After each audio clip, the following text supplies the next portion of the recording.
یہ بات تو مشہور ہے کہ مکے میں آبادی کا آغاز سیدنا اسماعیل علیہ السلام سے ہوا۔ آپ نے 137 سال کی عمر پائی اور تاحیات مکے کے سربراہ اور بیت اللہ کے متولی رہے۔ آپ کے بعد آپ کے دو صاحبزادگان نابت پھر قیدار یا قیدار پھر نابت یکے بعد دیگرے مکے کے والی ہوئے۔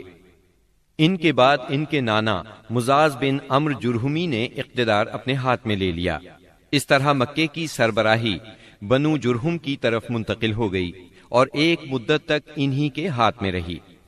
سیدنا اسماعیل علیہ السلام کا زمانہ قریباً 2000 برس قبل مسیح ہے۔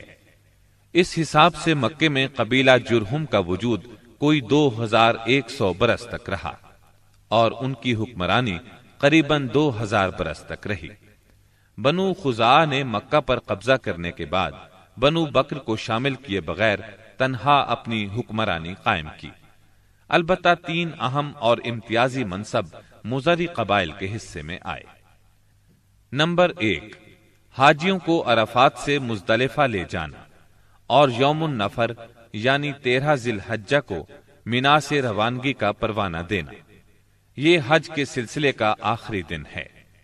یہ اعزاز الیاس بن مضر کے خاندان بنو غوث بن مرہ کو حاصل تھا۔ یہ صوفہ کہلاتے تھے۔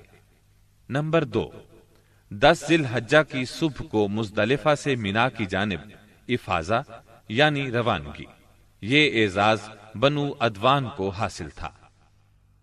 نمبر 3، حرام مہینوں کو آگے پیچھے کرنا۔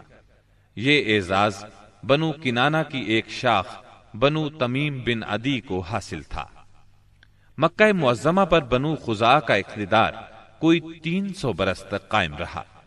یہی زمانہ تھا جب عدنانی قبائل مکے اور حجاز سے نکل کر نجد، عراق کے اطراف اور بحرین وغیرہ میں پھیلے اور مکے کے اطراف میں قریش کی صرف چند شاخیں باقی رہیں، مگر مکے کی حکومت اور بیت اللہ کی تولیت میں ان کا کوئی حصہ نہ تھا، یہاں تک کہ قصی بن کلاب کا دور آیا۔ قصی نے مکے کا بندوبست اس طرح کیا کہ قریش کو مکے کے اطراف سے بلا کر پورا شہر ان پر تقسیم کر دیا اور ہر خاندان کا ٹھکانہ مقرر کر دیا۔ البتہ مہینے آگے پیچھے کرنے والوں کو نیز آل صفوان، بنو عدوان اور بنو مرہ بن عوف کو ان کے مناصب پر برقرار رکھا، کیونکہ قصی سمجھتا تھا کہ یہ بھی دین ہے، اس میں رد و بدل کرنا درست نہیں۔ قصی کا ایک کارنامہ یہ بھی ہے کہ اس نے حرم کعبہ کے شمال میں دار الندوہ تعمیر کیا۔ اس کا دروازہ مسجد کی طرف تھا۔ دار الندوہ دراصل قریش کی پارلیمنٹ تھی، جہاں تمام بڑے بڑے اور اہم معاملات کے فیصلے ہوتے تھے۔ قریش پر دار الندوہ کے بڑے احسانات ہیں، کیونکہ یہ ان کے اتحاد کا ضامن تھا اور یہیں ان کے الجھے ہوئے مسائل احسن طریقے سے طے ہوتے تھے۔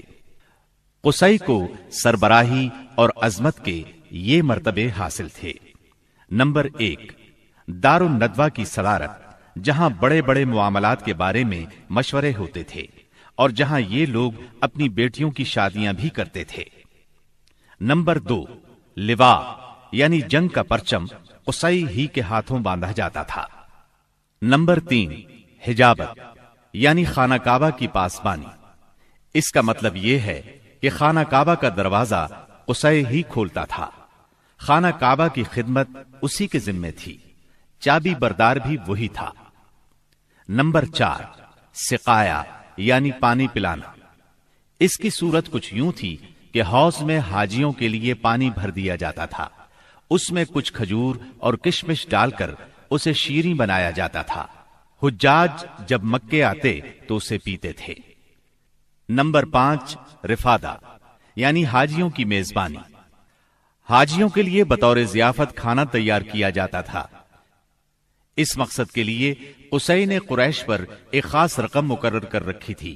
یہ رقم حج کے موسم میں قصی کے پاس جمع ہو جاتی تھی۔ وہ اس رقم سے حاجیوں کے لیے کھانا تیار کراتا تھا۔ جو لوگ تنگ دست ہوتے یا جن کے پاس توشہ نہ ہوتا وہ یہی کھانا کھاتے تھے۔ ان کے علاوہ کچھ اور عہدے بھی تھے جنہیں قریش نے آپس میں تقسیم کر رکھا تھا۔ ان کی تفصیل یہ ہے۔ نمبر 1، ایسار یعنی فالگیری، قسمت کا حال دریافت کرنے کے لیے بتوں کے پاس جو تیر رکھے رہتے تھے ان کی تولیت، یہ منصب بنو جمح کو حاصل تھا۔